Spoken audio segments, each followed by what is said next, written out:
दोस्तों 15,000 से भी कुछ अरसे पहले हिमालय के पर्वतों के ऊपरी भाग में एक योगी प्रकट हुए। कोई नहीं जानता था कि वे कहां से आए थे, क्यों आए थे और उनके पूर्वज कौन थे, लेकिन वे बड़े ही अद्भुत थे। इसीलिए लोग वहां पर जमा होने लगे। लोगों को लगा कि शायद वे कोई चमत्कार दिखाएंगे, लेकिन उन्होंने कुछ भी नहीं किया। वे बस यूं ही बैठे रहे, बिना हिले डुले, बिना कुछ भी किए। लगभग सभी लोग चले गए, बस 7 लोग ही वहां पर रुके। इन 7 लोगों ने ये पहचाना कि ये बहुत ही अद्भुत चमत्कार है, क्योंकि केवल वही व्यक्ति बस यूं ही बैठा रह सकता है जो भौतिक प्रकृति से परे हो चुका हो। उन लोगों ने उन्हें आदि योगी कहा। आदि योगी यानी कि प्रथम योगी। दोस्तों इस तरह से पहले गुरु का जन्म हुआ और उन्हें आदि गुरु कहा गया। और जो 7 लोग वहां पर रुके थे वे सप्त ऋषि कहलाए। उन 7 ऋषियों से अन्य धर्मों का जन्म हुआ। वे आदि योगी स्वयं भगवान शिव थे, जो स्वयं उत्पन्न हुए। उनका ना कोई आदि है और ना कोई अंत। और हिमालय के जिस स्थान पर वे प्रकट हुए वो कैलाश पर्वत था, जिसके रहस्यों का पता आज भी वैज्ञानिक लगा रहे हैं। दोस्तों हम सभी जानते हैं कि हिमालय की गोद में कैलाश पर्वत है। हिमालय से ही हम सभी भारतीयों की सांस में सांस है, क्योंकि हिमालय ही पूरे भारत का वातावरण नियंत्रित करता है। हिमालय हमें दूसरे देशों से भी बचाता है। दोस्तों आप जानते हैं कि कैलाश तो हिमालय में ही है, लेकिन कई और पर्वतमालाएं हैं जो हिमालय के आगोश में हैं, जैसे Mount Everest, Kanchenjunga, Godwin, Austen K two. इन सारे पर्वतमालाओं की अपनी अलग ही विशेषता है। ऐसी तमाम पर्वतमालाओं और विशेषताओं से मिलकर बनता है हिमालय, यानी कि हिमकालय। दोस्तों कैलाश पर्वत दुनिया के सबसे ज्यादा रहस्यमयी आश्चर्यों से भरा हुआ है। कैलाश पर्वत के सामने तो 7 आश्चर्य, जिन्हें हम 7 वंडर्स कहते हैं, वे भी बेकार हैं। क्योंकि अगर आप कैलाश पर्वत को ध्यान से देखेंगे तो आपको कैलाश पर्वत में उन 7 आश्चर्यों के गुण देखने को मिल जाएंगे। चाहे वो इसकी बनावट को लेकर हो, चाहे रंग रूप को लेकर, सारी विशेषताओं में कैलाश पर्वत सर्वश्रेष्ठ है। और जहाँ देवों के देव महादेव रहते हों, वो इन तमाम आश्चर्यों से परे है। दोस्तों पहले सभी देवता धरती पर निवास करते थे। भगवान विष्णु बद्रीनाथ में स्नान करते थे, द्वारिका में वस्त्र बदलते थे, जगन्नाथपुरी में भोजन करते थे और रामेश्वरम में विश्राम करते थे। इसी तरह जब हम भगवान शिव की बात करते हैं तो भगवान शिव का मूल निवास होता था कैलाश पर्वत, जहाँ वे अपने पूरे परिवार के साथ रहते थे। फिर युग परिवर्तन हुए, सतयुग आया, द्वापर युग आया, त्रेता युग आया और अंत में कलयुग आया। दोस्तों कहते हैं कि जब कलयुग की शुरुआत हुई तो पृथ्वी पर पाप बढ़ने लगा, दुनिया तेजी से अपने विनाश की ओर अग्रसर होने लगी और तब सभी देवी देवताओं ने भूलोक को छोड़ दिया। लेकिन जहां वे रहा करते थे वहां अभी भी ऐसे हैरान कर देने वाले रहस्य छिपे हैं, जिन्हें देखकर बड़े बड़े वैज्ञानिक, बड़ी बड़ी कंपनियां, संस्थाएं भी हैरान हैं। दोस्तों कैलाश पर्वत के अनेकों रहस्य हैं, जिनके बारे में अगर मैं आपको बताना शुरू करूं तो वीडियो बहुत ज्यादा लंबा बन जाएगा। लेकिन आज मैं आपको बताऊंगा कि कैलाश पर्वत से ओम की आवाज क्यों आती है। क्या कैलाश पर्वत मनुष्यों ने बनाया है? कैलाश पर्वत पर कोई भी वैज्ञानिक या रिसर्च करने वाला चढ़ क्यों नहीं पाता? क्या कैलाश पर्वत पिरामिडों से बना है? कैलाश पर चमकने वाली रहस्यमय रोशनी क्या है? क्या कैलाश पर्वत में कोई सभ्यता थी जो समय के चलते समाप्त हो गई? दोस्तों क्या आपको पता है कि कैलाश पर्वत के अंदर 5 ऐसे दिव्य शहर हैं जिन्हें वैज्ञानिक आधुनिक मशीनों या फिर सैटेलाइट की सहायता से भी ढूंढ नहीं पाए। दोस्तों आज की इस वीडियो में मैं आपको इन सारे रहस्यों के बारे में बताऊंगा। वीडियो में आगे बढ़ने से पहले मेरी आपसे एक छोटी सी रिक्वेस्ट है कि अगर आप हमारे चैनल पर पहली बार आए हैं तो उसे सब्सक्राइब करिए, पड़ोस वाले बेल आइकॉन को ऑल पर सेलेक्ट करिए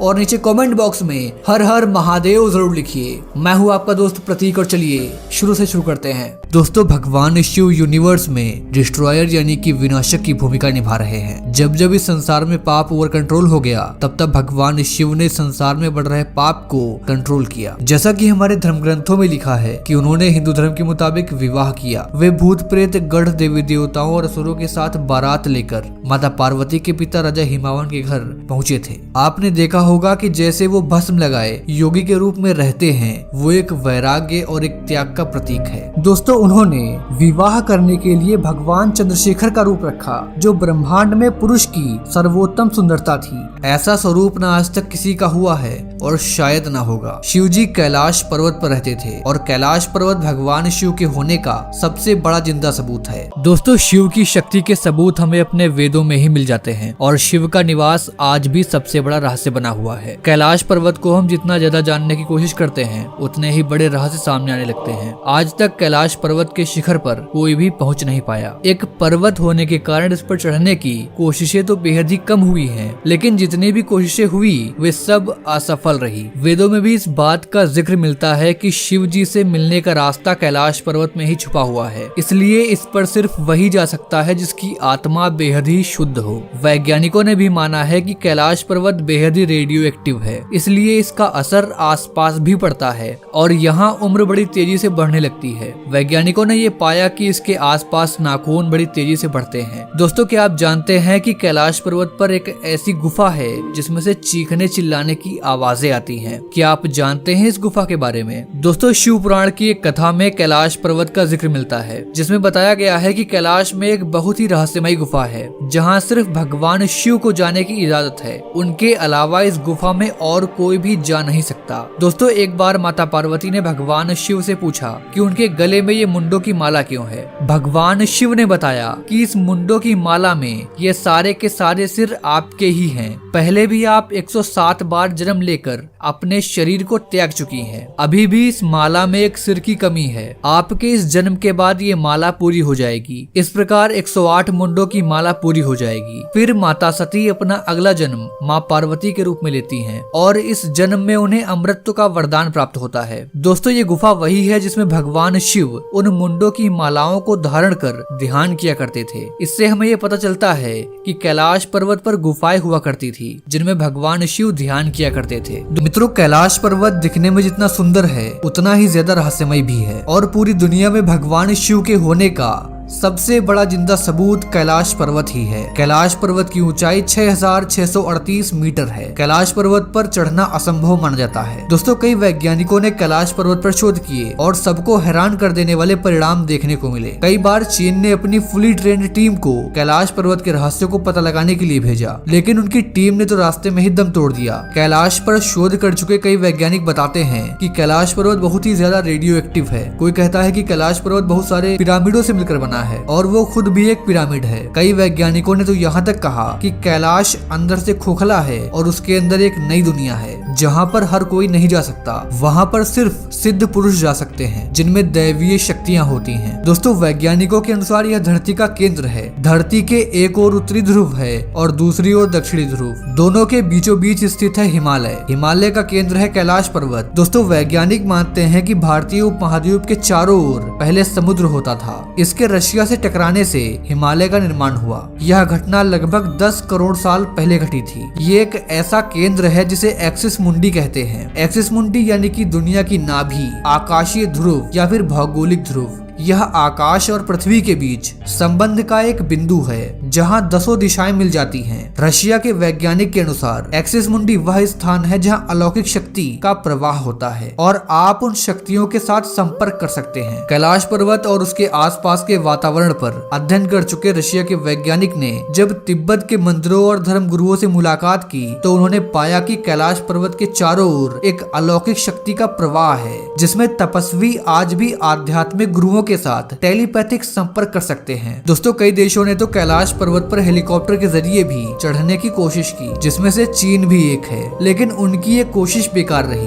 क्योंकि जब कैलाश के पास कुछ ऊंचाई पर हेलीकॉप्टर पहुंचा तो उसके सारे यंत्र काम करना बंद कर दिए। वैज्ञानिकों ने डरकर अपना प्लान कैंसिल कर दिया। दोस्तों, अब तो वैज्ञानिकों ने यह भी माना है कि कैलाश पर्वत पर जरूर कोई ना कोई अदृश्य शक्ति है। दोस्तों, पुराणों के अनुसार एक समय भगवान शिव ने अपने पुत्र भगवान गणेश का सिर काट दिया था। बाद में माता पार्वती के जिद करने पर उन्होंने हाथी के बच्चे के सिर को प्रत्यारोपित कर भगवान गणेश को पुनर्जीवित किया था। दोस्तों, इसे आप क्या कहेंगे? वास्तव में एक प्रकार की न्यूरो सर्जरी थी जिसे भगवान शिव ने किया और गणेश जी को पुनर्जीवित किया। वास्तव में आदिकाल में भारतीय विज्ञान बहुत ज्यादा विकसित था। एक आदमी के धड़ पर हाथी का सिर लगाकर मरे व्यक्ति को जीवित कर देना एक असंभव कार्य है। एक व्यक्ति जो इस प्रकार के कार्य करेगा उसे भगवान नहीं कहेंगे तो क्या कहेंगे? दोस्तों, तिब्बत में स्थित रहस्यमयी कैलाश पर्वत के बारे में सब जानते हैं। एक बार मिलारेपा नामक बौद्ध योगी ने कैलाश पर्वत के रहस्य को जानने का निश्चय किया। वे हिम्मत करके रास्ते की सभी कठिनाइयों का सामना करते हुए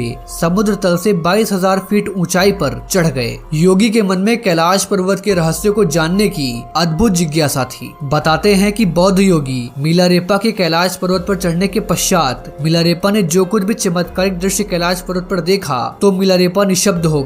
उनके पास कहने को कुछ नहीं बचा था। मिलारेपा कैलाश पर्वत की दिव्यता को अपने शब्दों में बयान नहीं कर पाए। कैलाश पर्वत दिव्य स्थान है जो दिव्यता और भव्यता के दुर्लभ रहस्यों से भरा है। दोस्तों, इसलिए कैलाश पर्वत के वर्णन को शब्दों में बयां कर पाना संभव नहीं है, क्योंकि कैलाश पर्वत में देवों के देव महादेव स्वयं निवास करते हैं। इसीलिए कैलाश पर्वत की दिव्यता की व्याख्या कर पाना कोई सरल कार्य नहीं है। भगवान शिव के कैलाश पर्वत में बसने का रहस्य। दोस्तों, जब कभी भी कैलाश पर्वत की चर्चा होती है तो हर शख्स कहता है कि कैलाश पर्वत में महादेव विराजमान है। तो दोस्तों, आइए जानते हैं कि लोग ऐसा क्यों कहते हैं, इसका असली सच क्या है। दोस्तों, इस बात की पुष्टि करने के लिए हमने शिव पुराण, स्कंद पुराण और मत्स्य पुराण आदि ग्रंथों में नजर डाली तो हमें आश्चर्य हुआ, क्योंकि इन सभी ग्रंथों में कैलाश पर्वत के बारे में अलग से दिया गया है, जहां कैलाश पर्वत की संपूर्ण महिमा बताई गई है। इन ग्रंथों में स्पष्ट रूप से बताया गया है कि कैलाश पर्वत पर देवाधिदेव महादेव का निवास स्थान रहा है। दोस्तों, अब मन में ये प्रश्न उठता है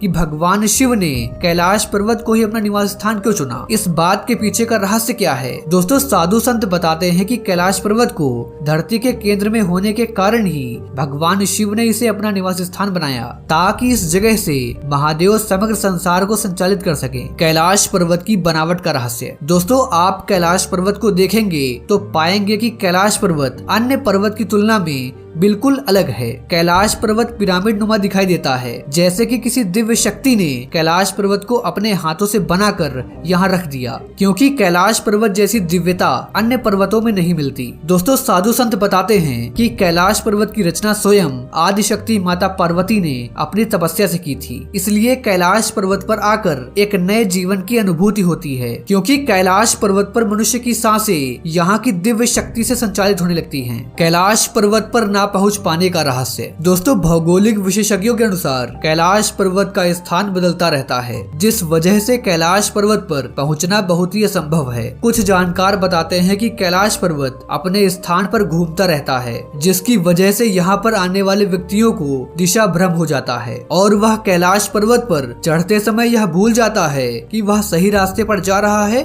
या गलत रास्ते पर। पर्वत पर पहुंचने के लिए चढ़ाई करने वाले लोग बताते हैं कि कैलाश पर्वत अपने ही स्थान पर कभी आगे, कभी पीछे, कभी दाएं और कभी बाएं सरकता हुआ दिखाई देता है, जिस भ्रम के कारण पर्वतारोही वहां पहुंचने का साहस नहीं कर पाते। कुछ लोग यह भी कहते हैं कि कैलाश पर्वत पर स्थित अदृश्य शक्तियां कैलाश पर्वत के रहस्य को उजागर होने नहीं देती, इसलिए कैलाश पर्वत पर चढ़कर विजय कर पाना असंभव हो जाता। दोस्तों, भगवान शिव के निज स्थान माने जाने वाले कैलाश पर्वत से कई प्रकार के रहस्य जुड़े हुए हैं, जिन पर आज भी कई बड़े वैज्ञानिक शोध करने में लगे हुए हैं। पौराणिक मान्यताओं के अनुसार इसी के पास कुबेर की नगरी है।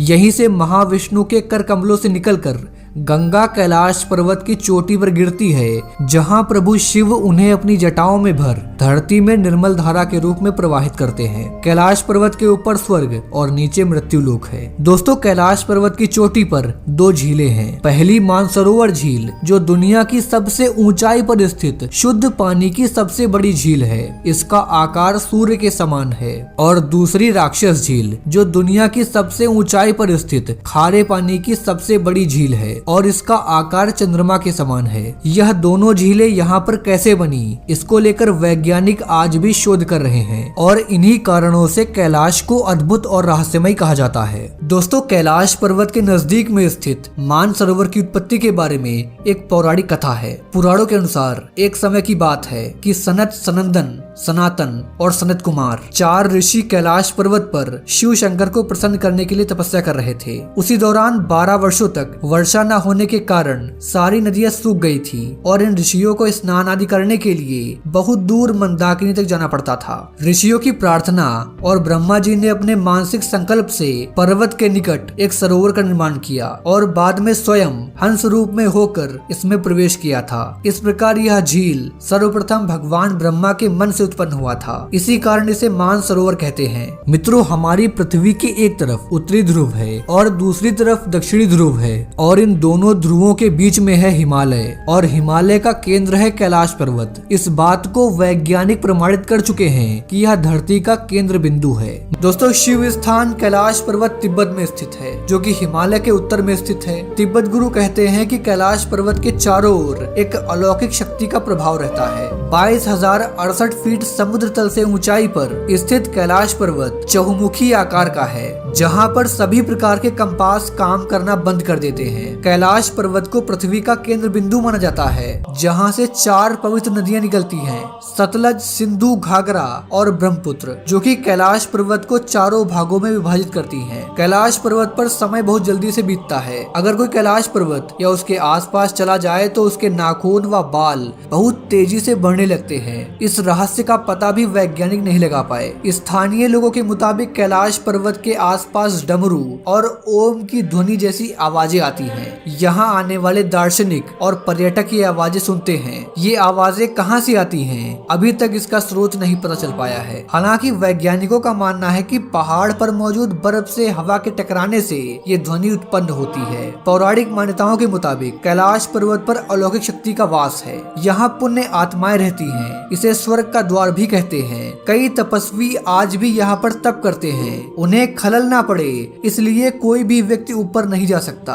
अगर कोई शख्स ऊपर चढ़ने की कोशिश भी करता है तो कोई न कोई अड़चन जरूर आ जाती है या फिर उसकी मौत हो जाती है। दोस्तों, हिमालय की ऊंची पहाड़ियों में बहुत सारे सीक्रेट छिपे हुए हैं। ज्ञानगंज मठ हिमालय में एक छोटी सी जगह है जो शंग्रीला, शंभाला और सिद्धाश्रम के नाम से प्रसिद्ध है। कहते हैं कि यहाँ से ही सबका भाग्य निश्चित होता है। यह भी कहा जाता है कि यहाँ पर अमर होने का राज छिपा है। दोस्तों, हिमालय में इसकी ठीक जगह किसी को भी नहीं पता। ये इंडिया में ही नहीं बल्कि तिब्बत में भी काफी ज्यादा फेमस है। इस जगह के बारे में ऐसा कहा जाता है कि यहाँ रहने वाले हर किसी का भाग्य पहले से ही निश्चित होता है और यहाँ रहने वाला हर कोई अमर है। यहाँ किसी की मृत्यु नहीं होती है। तिब्बत में लोगों के बीच ये स्थान काफी ज्यादा मशहूर है। इस मठ के बारे में ऐसा कहा जाता है कि यहाँ ऋषि मुनि तपस्या में लीन रहते हैं। आपको बता दें कि वाल्मीकि की रामायण और महाभारत में ज्ञानगंज का जिक्र मिलता है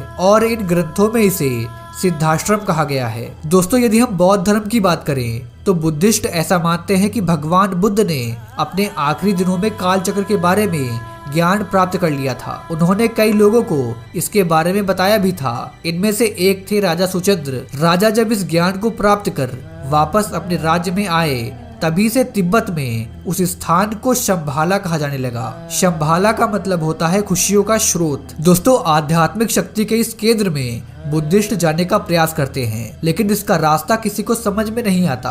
आपको जानकर हैरानी होगी कि आजकल के मैपिंग सिस्टम की मदद से इसे ढूंढा नहीं जा सकता। यहाँ तक कि सैटेलाइट में भी इसे देखा नहीं जा सकता। दोस्तों, ज्ञानगंज में योगियों के अमर होने की बात पर विज्ञान तर्क देते हुए कहता है कि एक निश्चित आयु के बाद जीव की मौत हो जाती है। अगर बॉडी में लगातार नए सेल्स बनते रहें और किसी तरह से ऑर्गन्स को लंबे समय तक स्वस्थ रख सके तो इंसान 1000 साल तक जीवित रह सकता है। दोस्तों, न केवल साइंस बल्कि आयुर्वेद में भी ऐसा कहा गया है। ज्ञानगंज में रहने वाले ऋषि योग विद्या में पारंगत होते हैं और इसी के सहारे वे अपनी भावनाओं को कंट्रोल कर सकते हैं। इंसान ऐसा नहीं कर सकता। इंसान का किसी भी चीज पर कोई भी कंट्रोल नहीं है और ना ही मौत पर उसका कोई वश चलता है। दोस्तों, जब समुद्र मंथन हुआ उस समय निकले विष को भगवान शंकर ने पी लिया था। कहा जाता है कि भगवान शंकर ने उस विष को गले के नीचे नहीं जाने दिया। गले के नीचे न जाने देने का कारण था कि विष का शोषण आंतों के द्वारा किया जाता है। जब विष पेट में प्रवेश नहीं करेगा तो उसका प्रभाव भी शरीर पर नहीं होगा। लेकिन विष के प्रभाव के कारण शंकर जी का गला नीला पड़ गया, इसलिए भगवान शंकर जी को